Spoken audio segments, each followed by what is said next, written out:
Bapak Ibu yang dikasihi Tuhan, Salam. Puji Tuhan, kita berjumpa kembali dalam Sarapan Rohani Galang Yang Abian Basi, Jumat 29 September 2023. Sebelum kita melakukan segala aktivitas dan kegiatan kita pada pagi hari ini, mari kita mendasari dengan firman Tuhan. Namun sebelumnya mari kita datang kepada Tuhan di dalam doa. Mari kita berdoa. Tuhan Allah Bapa kami yang ada di dalam kerajaan surga yang mulia, pada pagi hari yang indah ini Tuhan, kami datang menghadap hadirat-Mu yang kudus. Kami bersyukur atas pimpinan dan pemeliharaan Tuhan di dalam kehidupan kami. Semalam kami boleh lalui dengan baik, itu semua oleh karena kasih dan kemurahan Tuhan di dalam kehidupan kami. Dan pada pagi hari ini Tuhan, sebelum kami akan melakukan segala aktivitas dan kegiatan kami, biarlah kami boleh mendasari dengan kebenaran firman-Mu. Kami mengundang biarlah kuasa Roh-Mu yang kudus hadir dalam persekutuan kami pada pagi hari ini. Berfirmanlah ya Tuhan, di dalam nama Tuhan Yesus kami berdoa. Amin. Firman Tuhan pada pagi hari ini terambil dari dua ayat. Yang pertama dari Sakaria 8 ayat 23 yang demikian firman-Nya.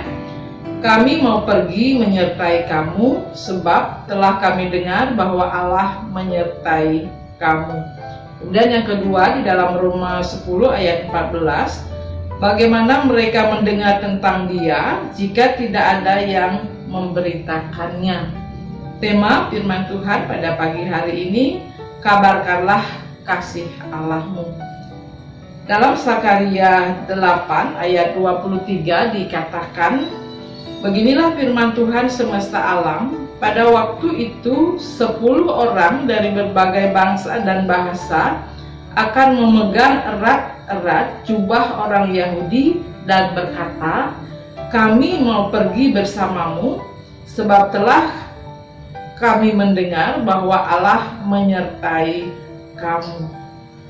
Sakaria menubuatkan kata-kata ini dengan pada masa pembuangan di Babel, ketika orang-orang Yahudi berjuang untuk membangun kembali Bait Suci dan Yerusalem. Tuhan bersabda, 10 orang dari segala bangsa dan bahasa akan memegang erat ujung jubah seorang Yahudi dan berkata, mari kita pergi bersamamu. Melekat pada jubah merupakan tanda perlindungan. 10 orang yang memegang ujung jubah seorang Yahudi menyatakan orang-orang yang sedang mencari perlindungan. 10 pria dari segala bangsa dan bahasa menggambarkan orang-orang dari berbagai negara di sekitar orang Yahudi. Di sini kita melihat orang-orang yang kehilangan arah dan kendali dalam kehidupan mereka. Mereka adalah jiwa-jiwa yang tersesat, yang tidak mempunyai harapan dan tujuan.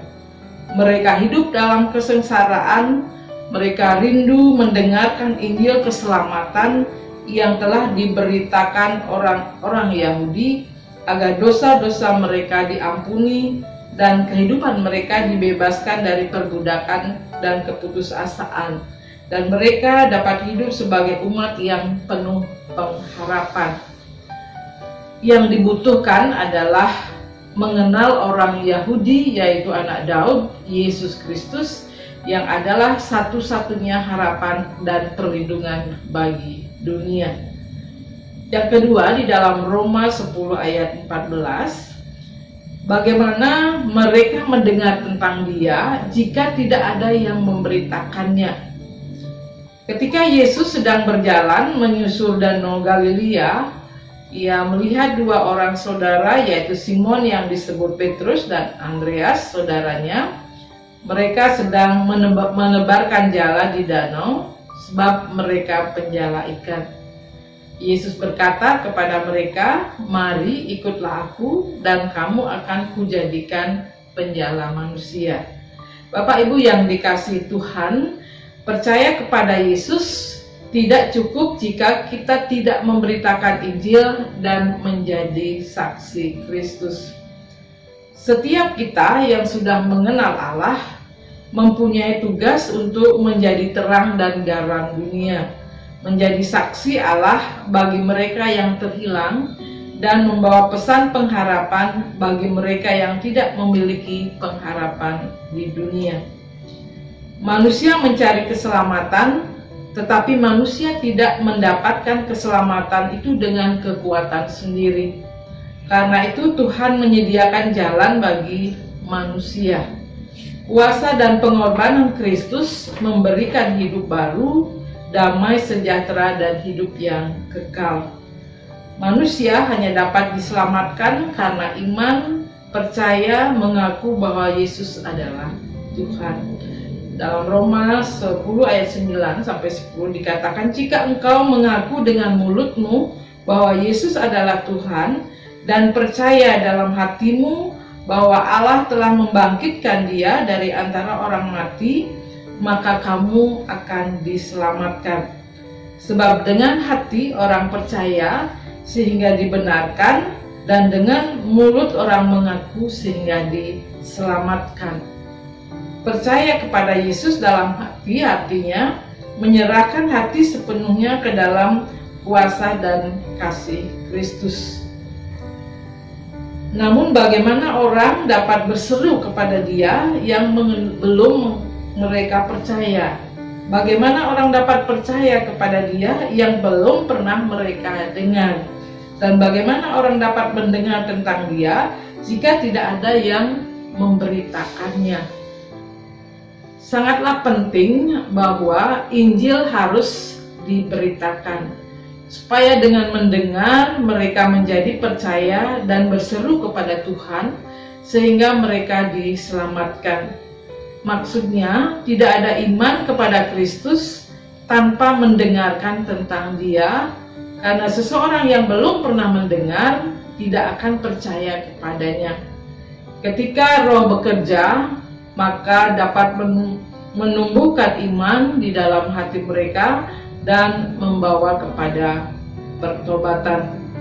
Bapak Ibu yang dikasihi Tuhan, kita tidak bisa berdiam diri melihat orang-orang yang kita kasihi belum mengenal Tuhan. Bila kabar baik itu sudah ada dalam hidup kita, marilah kita menyampaikan dan membagikan firman Tuhan sehingga banyak orang yang diselamatkan. Amin. Mari kita mengamini firman Tuhan dengan kita datang kepada Tuhan di dalam doa. Mari kita berdoa. Tuhan, Bapa kami yang ada di dalam kerajaan surga yang mulia, kembali kami datang kepadamu. Terima kasih atas firman-Mu yang boleh kami dengar pada pagi hari ini. Ajarlah kami untuk dapat menyampaikan kebenaran firman-Mu kepada sesama kami, sehingga mereka mengenal Engkau sebagai Tuhan dan Juru Selamat. Ajarlah kami juga bersyukur atas segala berkat yang Tuhan sudah berikan di dalam kehidupan kami. Segala pergumulan yang kami hadapi Tuhan, biarlah Tuhan yang ikut campur tangan di dalamnya, berikan kami kesabaran, kekuatan, serta jalan keluar yang terbaik. Dan pada pagi hari ini Tuhan, kami akan melakukan segala aktivitas dan kegiatan kami. Biarlah Tuhan yang memberkati kami, dan biarlah juga kami menjadi berkat bagi sesama kami. Inilah doa kami Tuhan yang kami naikkan hanya di dalam nama Tuhan kami, Yesus Kristus. Amin. Bapak Ibu yang dikasihi Tuhan, demikianlah sarapan rohani untuk kita pada pagi hari ini. Selamat beraktivitas, Tuhan Yesus memberkati. Shalom.